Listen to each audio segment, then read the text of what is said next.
Greetings and thanks for visiting the XP Sports YouTube channel.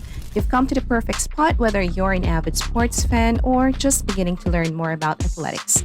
We dedicate our channel to delivering you the most recent information on sports, including news, highlights, analysis, and commentary.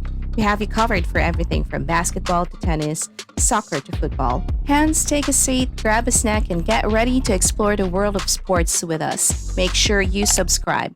Without further ado, let's get started. How did Lebronto get his name? Let's talk about it.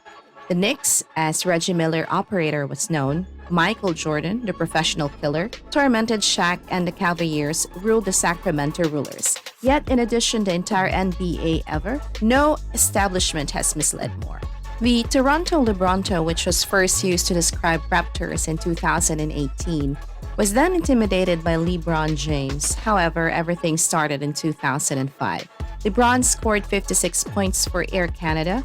His all-time high in the middle still holds the record for most points. In addition, the record for points was set by LeBron 56 on Canadian soil. A Toronto rival, but Kobe granted them the company's 81 points just 1 year earlier. LeBron James harassed the Toronto Raptors more than anybody else in NBA history, while Shaq controlled the Sacramento Kings and Michael Jordan tormented the Cavaliers. Nonetheless, it all began in 2005, long before the word Lebronto was coined in 2018. The Knicks' murderer was Reggie Miller. LeBron established a scoring record for a Toronto opponent for a year before Kobe broke it with 81 points at the Air Canada Centre. LeBron's 56 points, which were a career best at the time, and still stand at the most points ever scored on Canadian territory, were his career high at the time. King James then had another significant game in Canada in 2008. This time, it was all because Chris Bosh's girlfriends continued to cheer LeBron despite the Raptors holding a 20-point advantage. She became particularly sarcastic after James missed a dunk, upsetting LeBron and making him unhappy. LeBron means just one thing when he says something like, "It's your fault they lost because of you, and that's cold." I noticed you had a few heckling supporters down there. Well, they're the reason why the Raptors lost tonight, because they irritated me off a little bit during his first tenure in Cleveland. After that, the King crossed 24 points in the fourth quarter to help the Cavaliers rally. James had a 19-6 record versus Toronto, but when he relocated to South Beach, the Raptors' situation deteriorated. James was undefeated against the Raptors for 9 years while he was in Miami, from December 2006 to November 2015, and LeBron and the Heat won 14 straight regular season games versus Toronto. James had an unprecedented degree of control, only losing to the Raptors twice. But that was only during the regular season. The true tyranny started during the 2016 postseason. A young team in 2016, Toronto finished second in the Eastern Conference, just behind the Cavs. They won a franchise record 56 games, which was the first time in franchise history that they had won more than 50 games. The presence of two All-Stars on their roster was also unprecedented.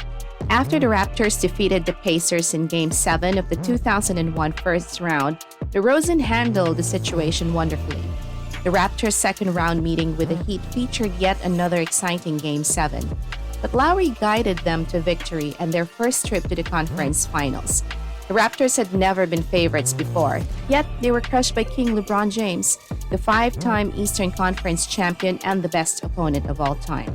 As the series shifted to Canada, Toronto's All-Stars proved in Game 3 that they belong on the grandest stage by defeating Cleveland by 15 points and combining for 52 points. James played his first two games in Cleveland, where the visitors from the north caused the Kings to instantly go south.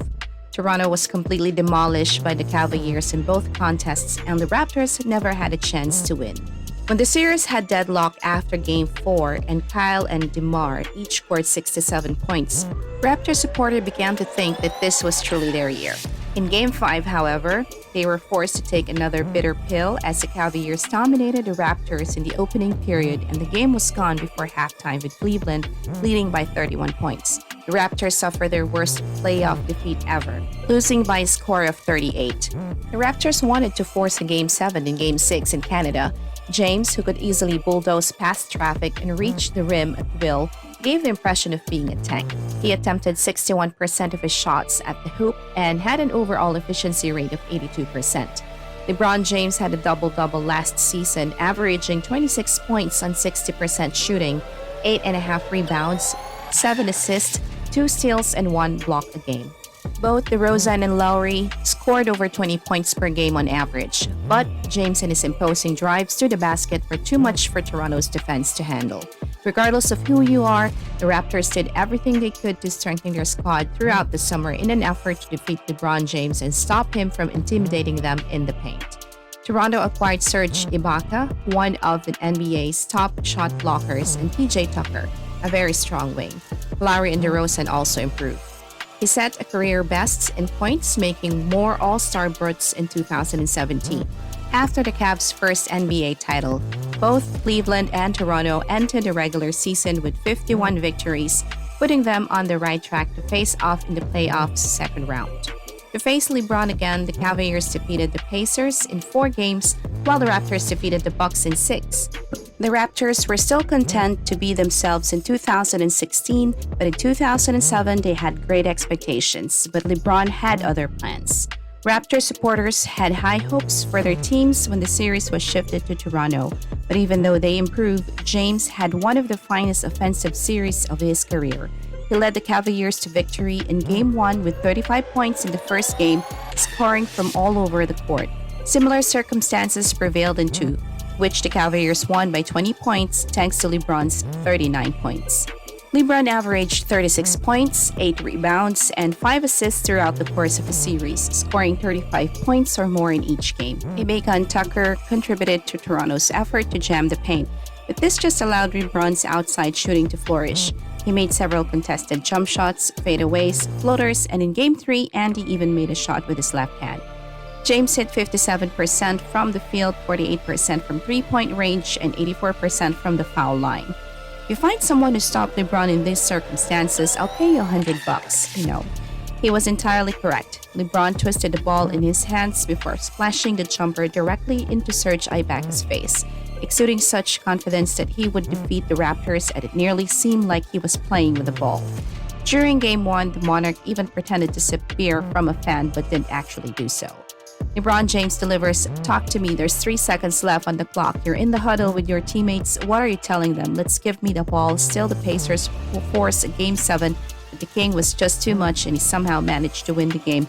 With another 40 apiece for the series, James either scored or assisted on 60% of the Cavaliers' points, averaging 34 points, 10 rebounds, and 8 assists, and hitting over 55% of his shots. North of Toronto's players were more rested than ever. They had more experiences than ever. They were a deeper squad and they possessed home court advantage for the first time. The Raptors are a new squad and they will win this series. It will matter that they have the greatest bench in the NBA. They will be able to throw 3 or 4 bodies at LeBron. James and the weakened Cavaliers were a team that Toronto was as sure as ever they could defeat, especially before the fourth quarter. LeBron James finished with 43 points and 14 assists, dominating in a 128-110 triumph. The Raptors were a stronger opponent, but they wasted a double-digit lead in the fourth quarter. Throughout 48 minutes, Toronto never trailed, but LeBron's clutch turnaround jumper in the dying seconds knotted the game and pushed it into overtime. The Raptors appeared to make every effort to lose the game as they frequently missed wide-open field goals. LeBron dribbled the ball full court and then took a wild floater off one leg, which was a crazy shot but went in and threw up and floater goodnight, Cleveland. As a result, the Raptors were once again losing 2-0. This time, he had to overcome the deficit in Cleveland Game 3, and they almost succeeded. The Raptors were now 3-0 down, despite playing better in Games 1 and 3. It was his second playoff game-winning buzzer beater. No team has ever overcome a 3-0 deficit. James grabbed control of the Raptors' soul with a game-winning buzzer shot. The Raptors were so traumatized by Game 3 that they chose not to participate in their customary film session during Sunday practice in an effort to get over the devastating defeat. The Raptors' devastated, deflated, defeated, and despairing expressions are a sight to behold. Even though they had previously lost to LeBron, he somehow prevailed despite the fact that they were the top seed and Kyrie was out.